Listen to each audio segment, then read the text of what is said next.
أما بعد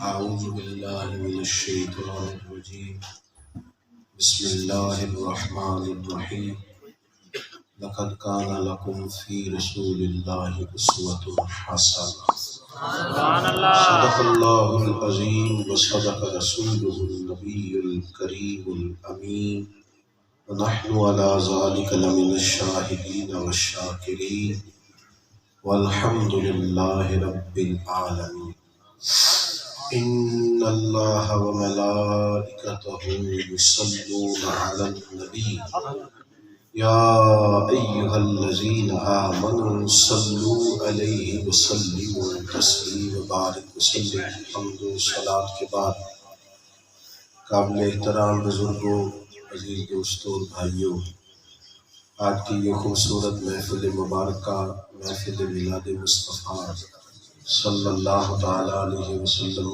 کے عنوان سے انعقاد پذیر ہے۔ اللہ ہماری حاضری اپنی بارگاہ میں قبول فرمائے۔ انسان اپنے خارجی ماحول سے ارد گرد سے بڑا کچھ سیکھتا ہے۔ جس طرح کے لوگوں میں وہ اٹھتا بیٹھتا ہے اور جس طرح کی سوسائٹی وہ اختیار کرتا ہے اور جس طرح کے لوگوں سے وہ محبت کرتا ہے، جو مزاج ان لوگوں کا ہوتا ہے وہی چیزیں اس کی شخصیت پر اثر انداز ہوتی ہیں۔ انسان ہمیشہ کسی کی پیروی کرتا ہے، کسی کے پیچھے چلتا ہے، کسی کو اپنا رہنما مقتدا مانتا ہے۔ وہ جو بھی کہہ رہا ہوتا ہے، جو کر رہا ہوتا ہے، جو سوچ رہا ہوتا ہے، اس کے پیچھے کوئی نہ کوئی شخص موجود ہوتا ہے جس کی فکر کو وہ فالو کر کے آگے بھیج رہا ہوتا ہے۔ کسی نہ کسی کی انسان نے پیروی کرنی ہوتی ہے۔ آپ کو پتہ ہے پنجاب میں بولنے والے بچوں کو پنجابی پڑھانی نہیں پڑتی ہے، سکھانی نہیں پڑتی۔ ان کے ماں باپ بولتے ہیں تو وہ بھی بولنا شروع کر دیتے ہیں، لیکن اگر انہیں سندھی بولنی پڑے تو نہیں بول سکتے، کیونکہ ان کے ارد گرد بولی جاتی۔ انسان اپنے خارجی ماحول کا اثر لیتا ہے۔ میں دوستوں سے اکثر کہتا ہوں کہ ہم رہتے ہیں زیادہ تر ناراض لوگوں کے درمیان۔ ساس بہو سے ناراض ہے، بہو ساس سے ناراض ہے، چھوٹا بھائی بڑے سے ناراض ہے، فلانا فلانے سے ناراض ہے، تو پھر ہم بھی سارے ناراض ہی رہنے لگتے ہیں۔ جس شخص سے بھی ملے وہ خوش ملتا، وہ کسی نہ کسی سے کسی نہ کسی بات سے ناراض ہی نظر آتا۔ یہ بھی ہمارے خارجی ماحول کا اثر ہے۔ ہمارے ملک کے اندر اچھی خبریں کم سننے کو ملتی ہیں، کیوں؟ یہاں رواج بن گیا ہے جو اینکر بھی بیٹھے گا وہ کوئی نہ کوئی کمزوری بیان کرے گا، جو شخص بھی بات کرے گا کوئی نہ کوئی نقص ہی نکال کے لائے گا، تو ایک مزاج بن جاتا ہے۔ بلکہ بہت سارے جھوٹوں میں جب کوئی سچ بولتا ہے تو اجنبی سا لگتا ہے۔ بہت ساری بری خبروں میں کوئی خیر کی بات کرتا ہے تو لوگ کہتے ہیں پتہ نہیں یوں کیوں کہہ رہا ہے، اس کو کسی نے تیار کیا ہے۔ تو میرے عزیز، خارجی اثرات کو ذرا کم کر دیں۔ خارجی اثرات انسان کی زندگی پر ہمیشہ ہوتے ہیں۔ کسی نہ کسی کا اثر بندہ ضرور قبول کرتا ہے، نہ چاہتے ہوئے بھی کچھ نہ کچھ باتیں اس کے ذہن میں طاری ہو جاتی ہیں، جو سنتا ہے جو کہتا ہے۔ اللہ تعالیٰ نے انسان کو پیدا کیا ہے، مالک اس کی طبیعت سے آگاہ ہے، تو اس نے ہمارے لیے آسانی کر دی۔ فرمایا تم نے جو کسی نہ کسی کا اثر قبول کرنا ہی ہے اور کسی نہ کسی کے پیچھے چلنا ہی ہے، تو لقد کان لکم فی رسول اللہ اسوۃ حسنہ، پھر میں تمہیں اپنے محبوب کا اسوہ دیتا ہوں۔ رسول اللہ کی زندگی تمہارے لیے بہترین نمونہ ہے، کامل نمونہ۔ کوئی دانشور، کوئی فقیر، کوئی درویش، کوئی ایسا شخص جو کتاب و سنت کے بغیر کسی کو بریف کرتا ہے نا، موٹیویٹ کرتا ہے اپنی دانش بینش سے، اس میں نقص رہ جاتے ہیں، اس میں کمزوریاں رہ جاتی ہیں، کیونکہ وہ اپنی سمجھ سوچ کے مطابق تربیت کر رہا ہے۔ یہ جو انبیاء کی تربیت ہوتی ہے یہ اس لیے کامل ہوتی ہے کہ وہ جب تربیت کرتے ہیں تو اللہ کی وحی کے ساتھ تربیت کرتے ہیں، وہ معصوم ہوتے ہیں۔ تو فرمایا تمہارے لیے نبی پاک علیہ السلام کی زندگی میں کامل۔ تو میں جو عرض کرنے جا رہا تھا آپ اس پر غور فرمائیے گا۔ یہ آیت ویسے تو عموم ہے، ہر ایک کام کے لیے، لیکن نازل کب ہوئی تھی؟ یہ آئی تھی غزوہ خندق کے موقع پر۔ غزوہ خندق کا موقع ایسا موقع تھا مسلمانوں پر کہ سارے کافر اکٹھے ہو کے انہوں نے مدینہ شریف پہ حملہ کر دیا۔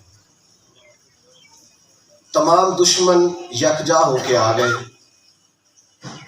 اب حالات یہ تھے کہ قحط کا زمانہ تھا، لوگوں نے بھوک کی وجہ سے پیٹ پہ پتھر باندھے ہوئے تھے، سردی بڑی سخت تھی، کڑاکے کی۔ نبی پاک نے صحابہ کو مشورے کے لیے بلایا، بہت سارے لوگوں نے مشورے دیے۔ ہمارے یہاں ویسے لوگ مشورہ نہیں دیتے، آج کل حکم ہی دیتے، کہنے جی میری مننی نہیں تھی تو پھر مینوں کچھ ہو بھائی، تیرے کو مشورہ منگیا سی، حکم تھوڑا منگیا سی۔ مشورہ کا مطلب ہوتا ہے رکھا بھی جا سکتا ہے اور چھوڑا بھی جا سکتا ہے۔ نبی پاک نے بہت سارے صحابہ سے مشورہ لیا، سب نے اپنی اپنی رائے دی۔ محبوب نے بہت سارے لوگوں کی رائے کو آج قبول نہیں فرمایا۔ ایک رائے حضرت سلمان فارسی نے دی رضی اللہ تعالیٰ عنہ۔ عرض کی حضور ہمارے علاقے میں یہ ہوتا ہے کہ اگر اس طرح کا کبھی ماحول بنے نا تو خندق کھود لی جاتی ہے، گہری چوڑی خندق کھودیں گے، اس میں آگ جلائیں گے اور اتنی چوڑی اسے بنائیں گے کہ گھوڑا دوڑ کے بھی آئے تو پھر بھی اسے کراس نہ کر سکے۔ اللہ کے محبوب نے فرمایا مجھے تمہاری بات پسند آئی۔ خندق کھودتے ہیں لیکن میرے مرید نہیں کام کریں گے، میرے شاگرد نہیں کریں گے، میرے کارکن نہیں کریں گے، لیڈر بھی کرے گا، پیر بھی کرے گا، استاد بھی کرے گا۔ صحابہ فرماتے ہیں جس طرح کا خندق کھودنے میں کام ہم کرتے تھے، ہم سے زیادہ رسول پاک ساتھ کام فرماتے، بلکہ جو چٹان ہم سے نہیں ٹوٹتی تھی وہ بھی حضور ہمیں توڑ کے دیتے تھے۔ زندگی کو نا آسان کرے۔ جن لوگوں کا مزاج پروٹوکول کا ہو جاتا ہے نا، ان کے دائیں بائیں والے بیچارے تھک جاتے ہیں۔ مہربانی کریں کوئی دو چار کام اپنے ہاتھ سے کر لینا جرم نہیں ہے، کبھی کبھی اپنی چائے خود بھی بنا لینی چاہیے۔ ناراض ہو گئے ہو؟ کبھی کبھی اپنے کپڑے خود بھی استری، کوئی نہیں فرق پڑتا، نہ چودھری شان کی شان میں فرق پڑے گا، نہ ٹیچر صاحب کی، نہ علامہ صاحب کی، نہ کی، کوئی فرق نہیں پڑتا، کچھ بھی نہیں ہوتا۔ خود رسول کریم نے کام کرایا، خندق کھودی۔ اب وہ جب آپ نے خندق کھود لی ہے تو باہر آنا جانا آپ کا بھی ختم ہو گیا۔ ایک تو قحط کا زمانہ، صحابہ نے پیٹ پہ پتھر باندھے ہیں بھوک کی وجہ سے، اوپر سے کڑاکے کی سردی، اور پھر یک بار کی دشمن کا حملہ۔ یہاں 2 گھنٹے صبر سے بیٹھنا پڑے تو لوگ بیٹھ نہیں سکتے، چند گھڑیاں صبر سے، ذرا صبر کرو یار ٹھیک ہو، لیکن کہتے نہیں فوراً۔ اور نئی نسل جلد باز ہے، جلد بازی ہمیشہ نقصان کرتی ہے۔ یہ معاشرہ کتنے دن رہا؟ 1 مہینہ پورا کافر بیٹھے رہے مدینے کی سرحد، ایک طرف شدت بھوک کی، ایک طرف موسم کی، ایک طرف چاروں جانب سے راستے بند، لیکن اس سارے ماحول میں نبی پاک ڈٹ کے کھڑے رہے۔ میری بات کو سمجھیں، 2-4 دن نہیں، 2-4 گھنٹے نہیں، پورا مہینہ۔ اب وہ جو آئے تھے نا سارے اکٹھے مل کے حملہ کریں گے، وہ ایک دوسرے سے کہنا شروع ہو گئے، تو کہتا تھا چل، تو نے کہا تھا چل، تو نے دھوکہ دیا ہے، تو نے ہمیں کہا تھا فتح ہو جائے گی۔ پہلے ایک دوسرے کو کوستے رہے، پھر رب نے ٹھنڈی ہوائیں چلائی، خیمے اکھڑ گئے۔ 1 مہینہ وہاں ٹھہرے، خائب و خاسر ہو کے جب وہ لوٹ گئے، اللہ تعالیٰ نے مسلمانوں کو فتح عطا کی۔ محبوب کا ڈٹ کے کھڑے رہنا، مقابلہ کرنا۔ یہ جو ہم چھوٹی چھوٹی بات پہ ٹینشن، ڈپریشن، پریشان ہو جاتے ہیں نا، ہمیں ہمارے رب نے کہا، وہ دیکھو میرے محبوب کس طرح ڈٹ کے کھڑے ہیں۔ لَقَدْ كَانَ لَكُمْ فِي رَسُولِ اللَّهِ أُسْوَةٌ حَسَنَةٌ، تمہارے لیے میرے نبی کی زندگی بہترین نمونہ، بہترین نمونہ ہے رسول پاک کی زندگی، اس سے سیکھو۔ ڈاکٹر کے پاس آپ دوائی لینے جائیں، اسے جا کر کے کہیں میری طبیعت بڑی خراب ہے، تو وہ ایک پتہ گولیوں کا دیتا ہے، ایک سیرپ آپ کو دے دیتا ہے، تو کبھی اس نے کہا ساری گولیاں کھا لو، جا کے سارا سیرپ پی لو؟ وہ کہتا ہے ایک گولی صبح کھانا، ایک شام کو کھانا، 1 چمچ سیرپ کا صبح لینا، ایک، اور پھر بھی طبیعت ٹھیک نہ ہوئی تو دوبارہ آنا۔ لیکن اگر کوئی بندہ کہے مجھے جلدی کریے، میں ساری بوتل پیوں گا تو ٹھیک ہوگا کہ مزید بیمار ہو جائے گا؟ صبر، حوصلہ، بردباری، تحمل، ٹھہراؤ، یہ بندے کو باوقار کرتا ہے۔ بندہ اس کی وجہ سے وزادار ہو جاتا ہے، اس کے مزاج کے اندر خوبصورتی اور حسن بڑھ جاتا ہے۔ رسول پاک صلی اللہ تعالیٰ علیہ وآلہ وسلم کی مقدس زندگی میں یہ حسن یہ نہیں ہے کہ غم نہیں آتے، غم تو رہتے ہیں، دکھ تو ساتھ ساتھ ہے، بلکہ میں آپ سے عرض کروں چھوٹے لوگوں کے دکھ چھوٹے اور بڑوں کے دکھ بھی، پر دکھ قبول محمد بخشا، دکھ قبول محمد بخشا، راضی رہن پیارے۔ ایسا نہیں کہ دکھ نہیں آئے، مدینے کے مکے کے 13 سال سکون سے بیٹھنے نہیں دیا کافروں نے۔ محبوب مدینے آ گئے تو کبھی بدر میں لڑائی، کبھی احد میں لڑائی، کبھی خندق میں لڑائی، کبھی خیبر کی جنگ، کبھی منافقوں کی سازشیں، کبھی کوئی تکلیف، کبھی کوئی تکلیف، کبھی بیٹی کا انتقال، کہیں سیدہ خدیجہ کا رخصت ہونا، سارے دکھ ساتھ رہے۔ اور حضور فرماتے ہیں سارے نبی ستائے گئے پر میں سب سے زیادہ ستایا گیا۔ اور قربان جائیں حضرت حارث رضی اللہ تعالیٰ عنہ فرماتے ہیں میں نے جب بھی مدینے والے محبوب کو دیکھا مسکراتے دیکھا، میں نے حضور کے لبہائے مبارک، ہم تو تلخ ہو جاتے ہیں، رویہ ترش ہو جاتا ہے، بچوں سے لڑائی کرتے پھرتے ہیں، ساری ٹینشنیں اٹھا کے گھر لے آتے ہیں، انہوں لے جا میرے کو لو آج میں پریشان ہوں، تو کدھر لے جائیں، بچہ تو آپ کا ہے، آپ اپنی پریشانی گھر کے باہر چھوڑ کے آتے ہیں، یہاں ضرورت ہے آپ کی اماں کو، آپ کی اہلیہ کو، آپ کے بال بچوں کو، بہن بھائیوں۔ ہم وہ استقامت کے حسن سے، تحمل کے حسن سے، بردباری کے حسن سے آہستہ آہستہ خالی ہو گئے، اور یہ سب سے بڑی دولت ہے انسان کے پاس کہ اس کے پاس استقامت ہو۔ یہ سیکھیں، یہ نہیں ہوگی تو کوئی کام آگے نہیں بڑھ سکے گا۔ اگر ایک دو ٹینشنیں ہی ساتھ دیکھیں نا، ایک پریشانی ہے زندگی میں، ایک صرف پیسے کوئی نہیں، بچے بھی ہیں، گھر بھی ہیں، ماں باپ بھی ہیں، دوست یار بھی اچھے ہیں، صحت بھی ٹھیک ہے، صرف ایک شے کوئی نہیں۔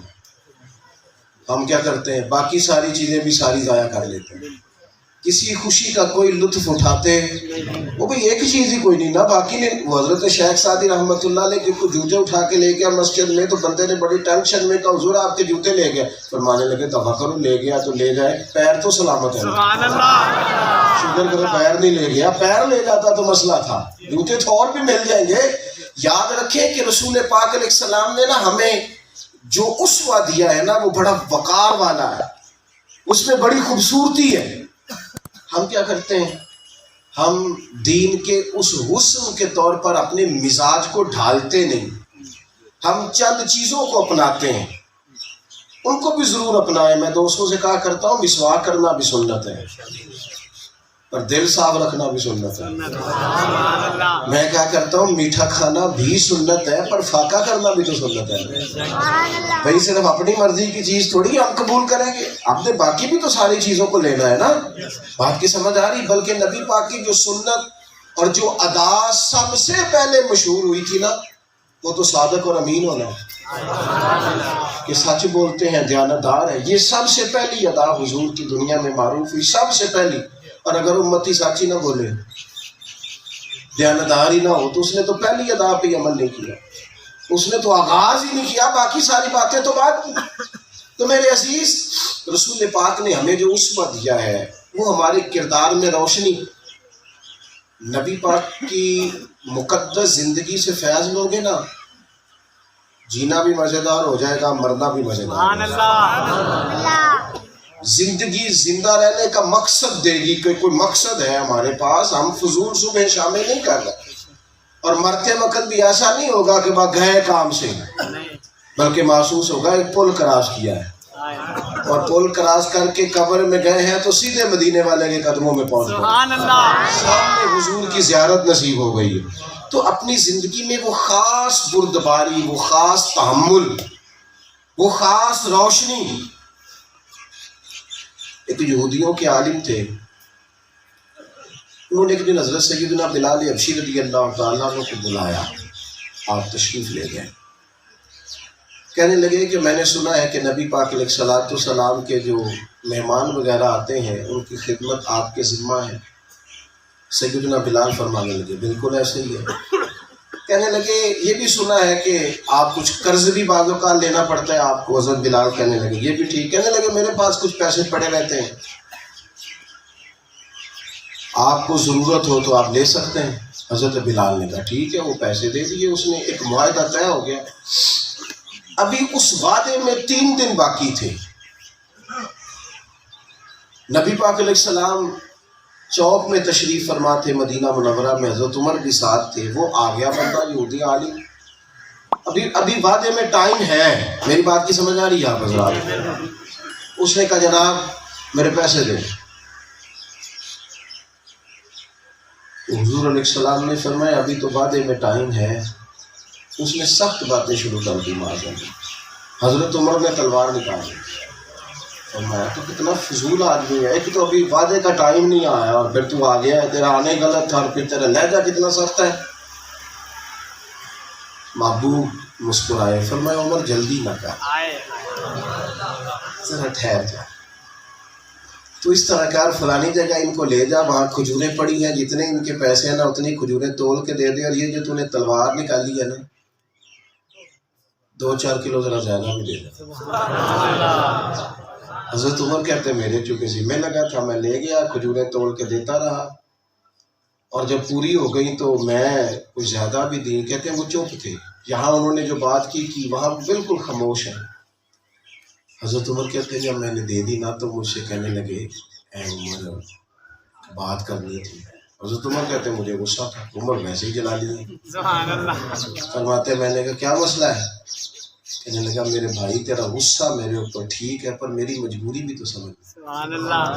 میں نے کہا تیری کیا مجبوری ہے؟ کہنے لگا میں پڑھا لکھا آدمی ہوں، تورات انجیل جاننے والا ہوں، میں نے نا اپنی کتابوں میں جو آخری نبی صلی اللہ علیہ وسلم کی علامتیں پڑھی تھی وہ ساری کریم رسول میں پائی جاتی۔ سبحان اللہ۔ ایک علامت میں نے یہ پڑھی تھی کہ وہ بردبار بڑے ہوں گے، حوصلہ بڑا ہوگا، ان کا حلم بہت بڑا ہوگا، جتنی جہالت کوئی کرتا جائے گا ان کا حلم بڑھتا جائے گا۔ عمر میں نے جان بوجھ کے قرضہ دیا تھا، میں جان بوجھ کے وقت سے پہلے آیا اور کریم کے حلم نے نا مجھے خرید لی۔ سبحان اللہ۔ ان کی ادا کے سامنے میں بک گیا، ایک مہربانی کرو گے؟ حضرت عمر کہنے لگے بتا، کہنے لگے مجھے ساتھ لے جاؤ، حضور سے معافی بھی لے کے دے دو اور مجھے کلمہ بھی پڑھوا دو، میں مسلمان ہو رہا ہوں۔